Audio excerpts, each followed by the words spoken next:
ابتدائی رشتہ خامد اور بیوی ہے. خامد اور بیوی یہ ابتدائی رشتہ ہے. اللہ نے آدم کو بنایا اور حوا کو ساتھ بیوی بنایا، اولاد بعد میں دی. اور ایک اور بات، آدم کو بنا دیا مٹی کا پتلا کٹھا کر کے، مٹی کٹھی کر کے پتلا بنا دیا. 40 سال کے بعد روح ڈالی، چل بھائی جا جنت، اور اکیلے بھیج دیا.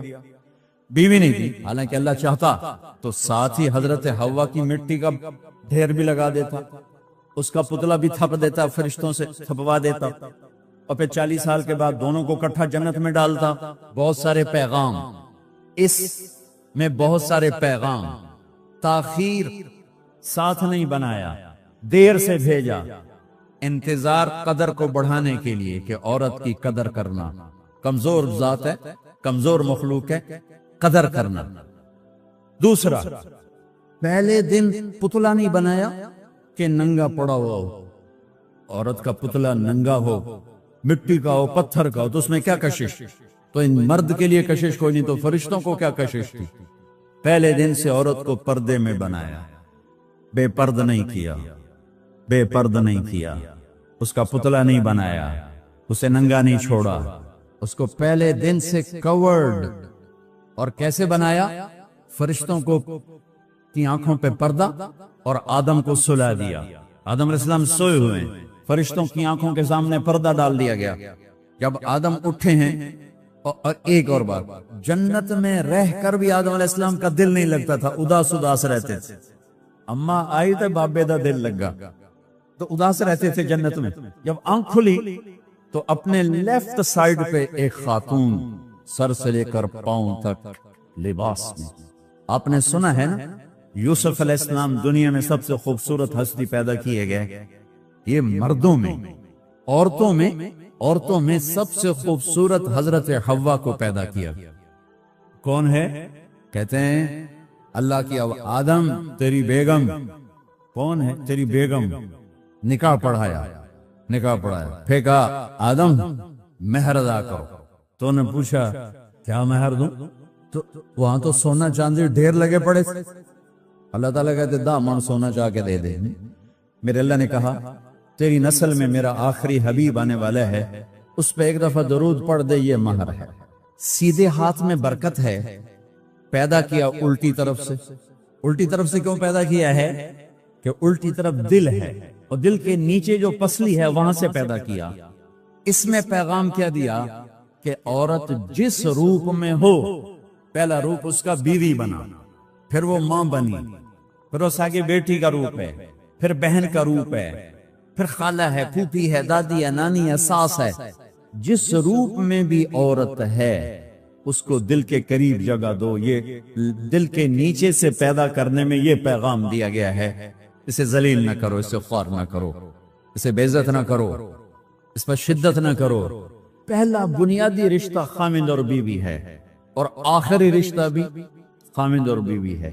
لیکن اس وقت ہمارے معاشرے میں خامند سے زیادہ اس کے ماں باپ حق جتلاتے ہیں، خامند سے زیادہ اس کی بہنیں حق جتلاتی ہیں، خامند سے زیادہ اس کے رشتہ دار حق جتلاتے ہیں، اور جھوٹی سچی شکایتیں لگا کر بیوی سے متنفر کرتے ہیں، اور کہیں بیوی کو خامند سے متنفر کرتے ہیں. آپس میں لڑائی لڑا کے پھر خوش ہوتے ہیں. میرے نبی سے پوچھا جائے یا رسول اللہ آپ کو سب سے زیادہ کس سے پیار ہے؟ تو آپ نے کہا عائشہ سے. اللہ، وہ جھینپ کے کہنے کے نہیں، میں پوچھ رہا ہوں لوگوں میں آپ کو کس سے زیادہ پیار ہے؟ تو آپ کہتے ابو بکر سے. تو آپ نے پھر کہا ابوہا، مجھے عائشہ کے باپ سے زیادہ پیار ہے. پھر پہلے عائشہ کا، تو پھر کہتے ابو بکر. تو آپ نے کہا نہیں، ابوہا، مجھے عائشہ کے باپ سے سب سے زیادہ پیار ہے. یہ آپ کو میسج دیا ہے کہ گھر کی زندگی کیسے ہوتی ہے. کوئی عشق نہیں چھڑا ہوا تھا، میسج ہے نا. ہم عائشہ چھوٹی عمر کی تھی، ان کو آٹا گوند کے دیتے تھے، آٹا گوند کے دیتے تھے. پھر جب ان کو آٹا گوندنا آ گیا پھر چھوڑ دیا. پھر ان کو سامنے بٹھا کر لقمے بنا کے کھلاتے تھے. پھر ہم عائشہ رضی اللہ تعالیٰ عنہ کوئی گوشت کا ٹکڑا، وہاں بڑے بڑے گوشت کے ٹکڑے پکائے جاتے تھے، تو کوئی گوشت کا ٹکڑا اٹھایا اور ایسے 2-4 جگہ سے نوچا اور پھر رکھ دیا. سارا کھایا نہیں جاتا تھا. تو اللہ کے نبی اسی کو اٹھاتے اور حضرت عائشہ کو دکھا کر جہاں سے حضرت عائشہ نے نوچا ہوتا تھا وہاں سے یوں کاٹ کے دکھاتے تھے.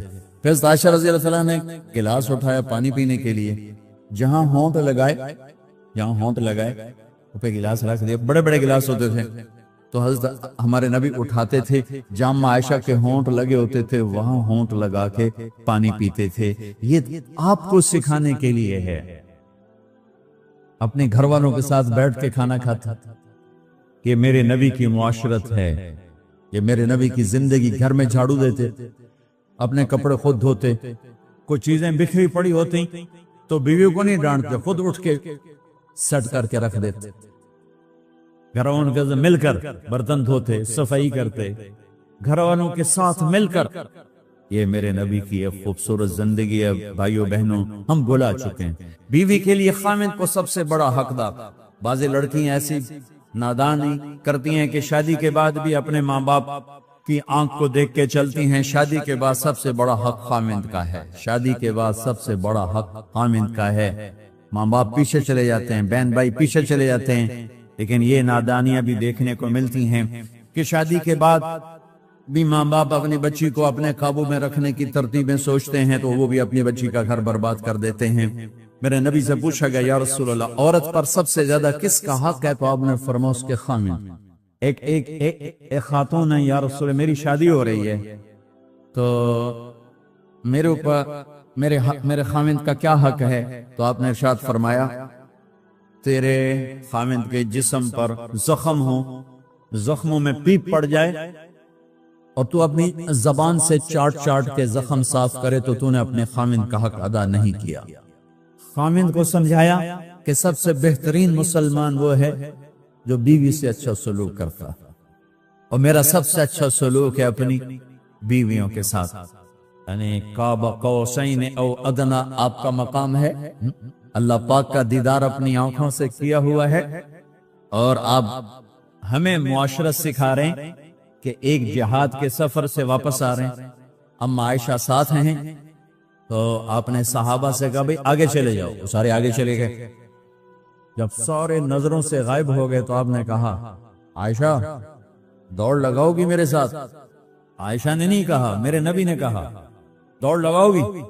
آج کل کا کوئی علامہ بھی یہ نہیں کرے گا. عائشہ دوڑ لگاؤ گی میرے ساتھ؟ کہا جی لگاؤں گی. تو دوڑ لگائی تو عائشہ فرماتی ہے میں آگے نکل گئی, اللہ کے نبی پیچھے رہ گئے. چاہے آپ جان بوجھ کے آستہ ہوئے ہوں ان کی دل جوئی کے لیے.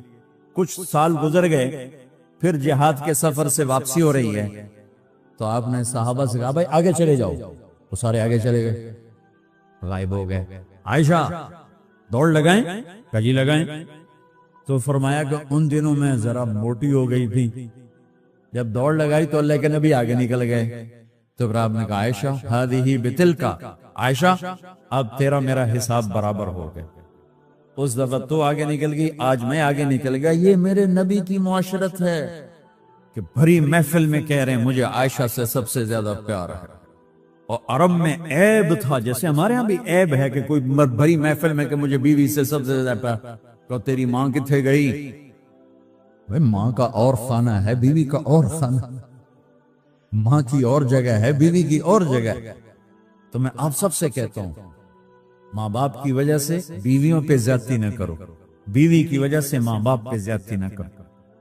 بڑے ہو تو بڑے بنو. ہمارے نبی تو آپ سسر بھی ہیں نا, آپ نے 4 بیٹیوں کی شادیاں, 2 تو ایک ہی دکھ دے دی عثمان کو, رقیہ اور ام کلثوم رضی اللہ تعالیٰ عنہما. حضرت عثمان کے نکاح میں ابو العاص رضی اللہ تعالیٰ عنہ کو زینب, اور سب سے پیاری محبوب بیٹے حضرت علی رضی اللہ تعالیٰ عنہ. باقی 3 نکاح بڑے سادہ کیے. حضرت فاطمہ کا نکاح بڑے دھوم دھام سے کیا. ان کا رشتہ لے کر صدیق آئے, یا رسول اللہ میں خواہش مند ہوں, آپ چپ رہے. پھر حضرت عمر بعد میں گئے, یا رسول اللہ میں خواہش مند ہوں, آپ چپ رہے. تو عبد الرحمن بن عوف رضی اللہ تعالیٰ نے حضرت علی سے کہا علی تو جا, تجھے دے دیں. وہ کہنے کہ میں تو بہت غریب ہوں, مجھے کہاں دیں.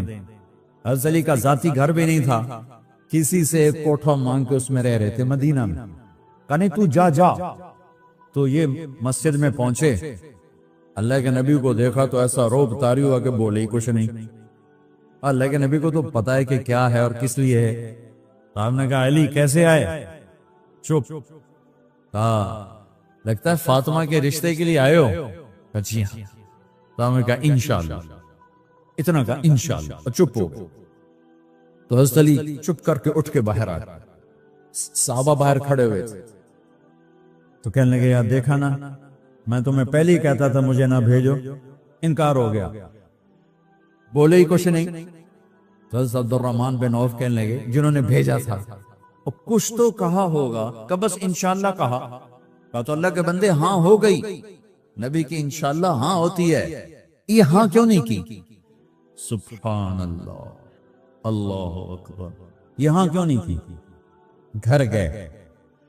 فاطمہ علی کا رشتہ آیا ہے کر دوں, اس لیے ہاں نہیں کی. ہم تو بیٹیوں سے پوچھتے نہیں, ایپ سمجھتے ہیں بیٹیوں سے پوچھنا. جی میں گاں نو بن چھڑیا قلعے نال, ایویں اسی دیاں نو بن چھڑنے قلعے نال.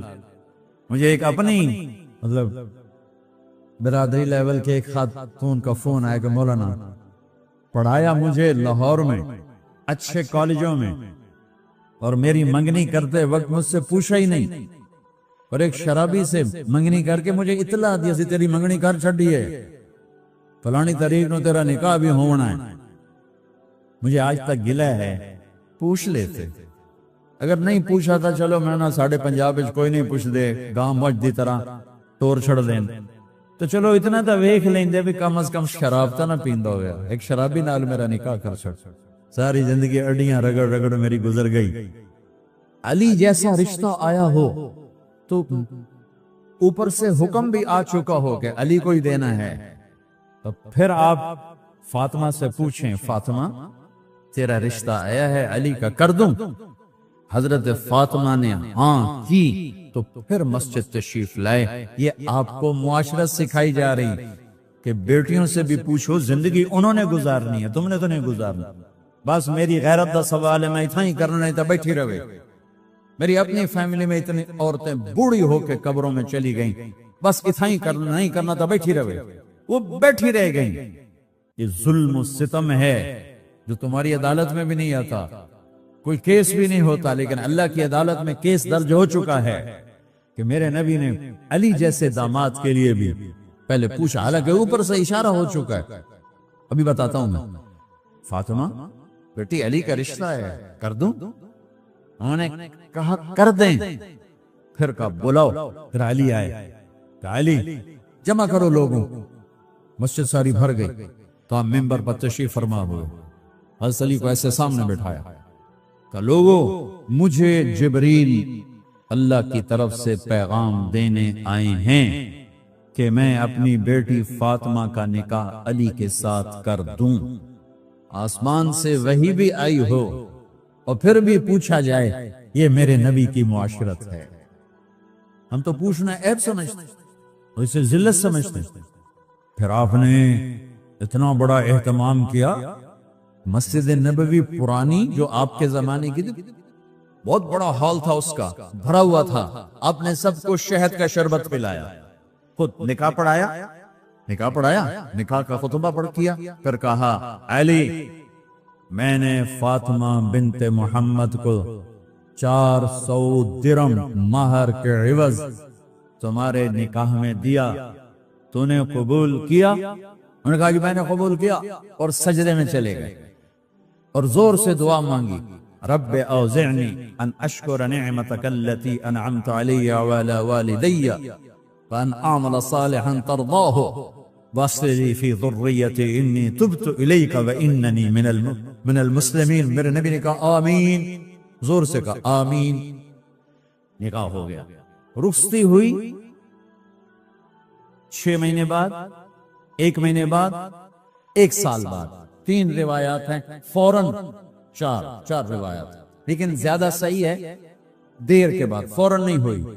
کچھ عرصے کے بعد رخصتی ہوئی. حضرت عقیل آپ کے بھائی وہ کہنے لگے علی اب رخصتی ہو جانی چاہیے. تو یہ دونوں مل کر آئے سلمان فارسی کے پاس کہ سلمان بھائی ہماری رخصتی کروا دو. سلمان فارسی کا بڑا احترام تھا, انہوں نے جا کر بات کی ام سلمہ رضی اللہ تعالیٰ عنہ سے۔ ام سلمہ نے بات کی، اللہ کے نبی سے کہا ہاں ہاں آ جائے، لے جائے، آ جائے لے جائے۔ تو علی رضی اللہ تعالیٰ عنہ اپنی اونٹنی لے کر آئے۔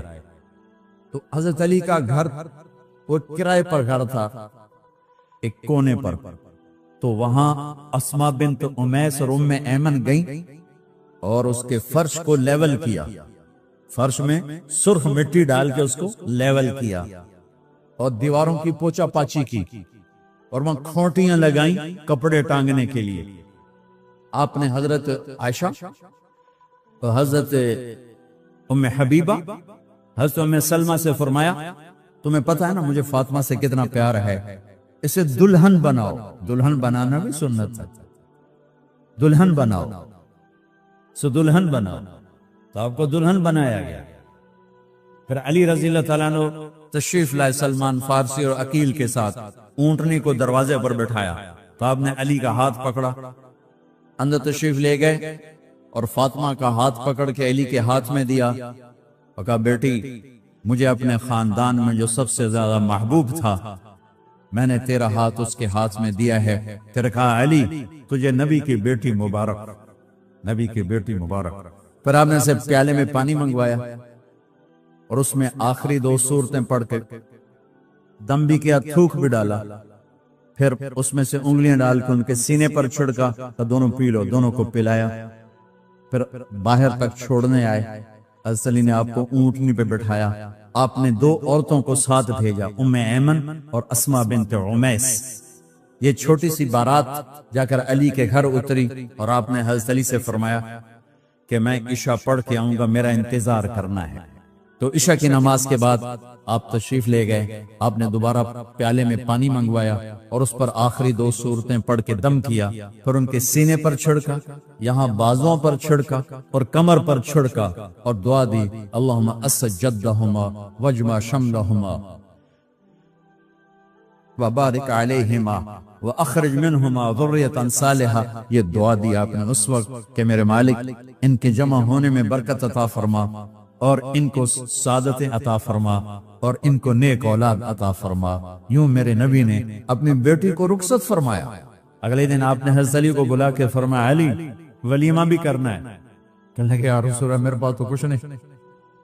تو آپ نے کہا، تو سعد بن ابی وقاص کہنے لگے یا رسول اللہ میرے پاس ایک چھترا کھڑا ہے، چھترا لاؤ۔ ذبح کیا گیا، آپ نے اس میں چھوارے ڈلوائے، قورمہ بنوایا، قورمہ، اور اپنی طرف سے حضرت علی کو پیسے دیے کہ جاؤ چھوارے، گھی، شہد خرید کے لاؤ۔ تو علی رضی اللہ تعالیٰ نے 5 درہم کے چھوارے خریدے اور 3 درہم کا شہد خریدا اور 1 درہم کا گھی خریدا، 9 درہم تھے ٹوٹل۔ تو آپ نے کافی سارا آ گیا تو چھواروں کی گٹھلیاں نکلوا کے ان کو پسوایا، پھر شہد اور گھی میں ملایا اور ایک سویٹ ڈش تیار کی اور اس کو حضرت علی کے ولیمے میں آپ نے اپنی طرف سے پیش کیا۔ تو اس دن تازہ روٹی جو کی پکائی گئی اور دیگ پر میرے نبی خود بیٹھے کھانا کھلانے، تقسیم کرنے خود بیٹھے۔ اب ایک چھترا ہے، 13-14 کلو گوشت ہے، 15 کلو، تو 50 آدمی کھا لیں گے۔ آپ نے کہا سارے مدینے کو دعوت ہے، سارے مدینے والے جتنے بھی آئے اور میرے نبی خود دیگ سے نکال کے کھلاتے رہے۔ سارا مدینہ ولیمہ فاطمہ کا کھا گیا اور دیگ بھری پڑی تھی۔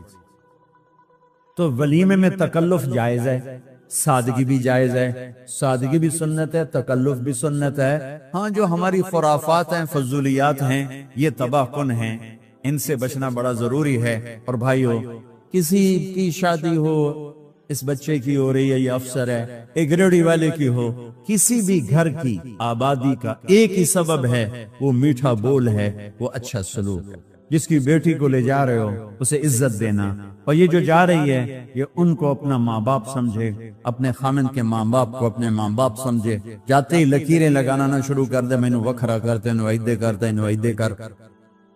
وہ اپنے گھر کا ایک فرد بن کے زندگی گزاریں، جو لے کے جا رہے ہیں ان کے ذمہ ہے کہ اس کو بیٹی بنا کے لے جائیں۔ سسرال جو ہوتے ہیں وہ ہمیشہ عیب دیکھتے ہیں، خوبیوں انہیں نظر ہی نہیں آتی، تو کھٹپٹ تو ہوتی رہتی ہے، کوئی ایسی بڑی بات نہیں، کھٹپٹ کو صلح میں بدلو، مزید لڑائی جھگڑا نہ بڑھاؤ۔ میرے نبی حضرت فاطمہ کے گھر آئے، دیکھا تو آپ اداس بیٹھے۔ آپ نے کہا فاطمہ بیٹی کیا ہوا؟ کہ میرا اور علی کا جھگڑا ہو گیا۔ اچھا، خود گئے بیٹی کے باپ ہو کر، دیکھا تو حضرت علی مسجد میں سوئے ہوئے تھے، آپ نے ان کو اٹھایا، کہ یا ابا تراب قم، آپ کو یہ ٹائٹل یہاں ملا، اے ابو تراب۔ فرمایا کرتے تھے کل کائنات ملتی تو اتنی خوشی نہ ہوتی جتنا اس ٹائٹل کی خوشی ہے۔ ابو تراب کہنے کا کیا مطلب تھا؟ کہ اظہار محبت کے لیے ایسے ٹائٹل دیے جاتے تھے، تو ابو تراب کہہ کر یہ میسج دیا کہ میاں بیوی کی لڑائی ہوتی رہتی ہے، میں تجھ سے ویسے ہی محبت کرتا ہوں جیسے پہلے کرتا تھا، یہ میسج دیا اس نے۔